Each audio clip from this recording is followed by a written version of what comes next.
Friends, ఇప్పుడే అందిన వార్త. స్కూల్ విద్యార్థులకు good news. CM Revanth Reddy సంచలన నిర్ణయం అంటూ వార్తలు అయితే వినిపిస్తున్నాయండి. ఆ విషయాలన్నీ చెప్పడానికి వీడియో చేయడం జరుగుతుంది. వీడియోని పూర్తిగా చూడండి, స్కిప్ చేయకుండా అప్పుడు ఇన్ఫర్మేషన్ అయితే మీకు అర్థమవుతుంది. ఇంకా ఎవరైనా సరే ఛానల్ సబ్స్క్రైబ్ చేయకుండా వీడియోస్ ఉన్నట్లయితే దయచేసి ఛానల్ సబ్స్క్రైబ్ చేసుకుని బెల్ ఐకాన్ ఆల్ ట్యాప్ చేయండి. ఇటువంటి ఇంపార్టెంట్ ఇన్ఫర్మేషన్ మిస్ అవ్వకుండా మీ ఫోన్ నోటిఫికేషన్ రూపంలో వస్తుందండి.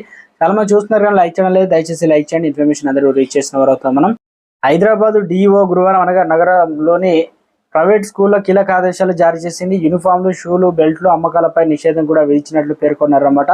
స్కూల్ ప్రాంగణంలో బుక్స్, స్టేషనరీ కూడా అమ్మకూడదని ఆదేశించారు. హైదరాబాద్ జిల్లాలో నడుస్తున్న ప్రభుత్వ, ప్రైవేటు, సిబిసి అనగా ఐసిఎస్ స్కూళ్లకు ఆదేశాలు అయితే వర్తిస్తాయని ఆదేశాల్లో పేర్కొన్నారు.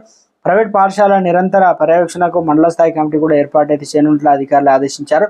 కోర్టు ఆదేశాల మేరకు పాఠశాల కౌంటర్ విక్రయాలు ఉంటే లాభాపేక్ష లేకుండా ఉండాలని పేర్కొన్నారు. అందుకే స్కూల్లో ఎలాంటి విక్రయాలు ఉండరాదని, నిబంధనలు ఉల్లంఘిస్తే కఠిన చర్యలు తప్పవని హెచ్చరించారు. ఉల్లంఘన జరిపితే తమ దృష్టికి గనుక తీసుకురావాలని సూచించారు. మొత్తానికి స్కూల్లో బుక్స్లకు సంబంధించి కావచ్చు, ఏదైతే అదేవిధంగా స్టేషనరీ కావచ్చు, స్కూల్ యూనిఫామ్లు ఇవన్నీ కూడా అమ్మకూడదని చెప్పేసి ప్రభుత్వం అయితే సంచలన నిర్ణయం తీసుకున్నారు. ఇక బయట ఉన్న రేటుకు స్కూల్లో ఉన్న రేట్లకైతే పొంతం లేకుండా ఉండడం ఒకంత విద్యార్థులు కూడా ఇబ్బందులు అయితే గురి అయినారు.